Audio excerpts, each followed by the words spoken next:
নারায়ণগঞ্জে এক ছাত্রদলের নেতার বান্ডিল বান্ডিল টাকা বিলানোর ভিডিও সামাজিক যোগাযোগ মাধ্যমে ভাইরাল হয়েছে। বিষয়টি নিয়ে বিভিন্ন মহলে আলোচনা সমালোচনার সৃষ্টি হয়েছে।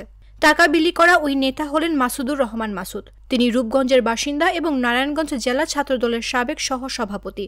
বর্তমানে জেলা ছাত্রদলের সভাপতি প্রার্থী Masud.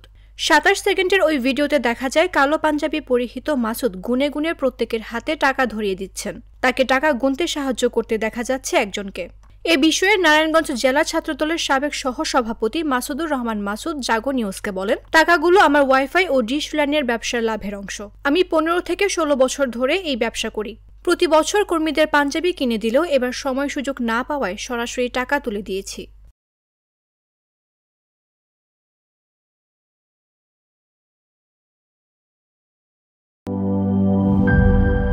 একনল hand wash ১০০% paraben free, তাই নিরাপদ হাতের জন্য আস্থা রাখুন একনলে।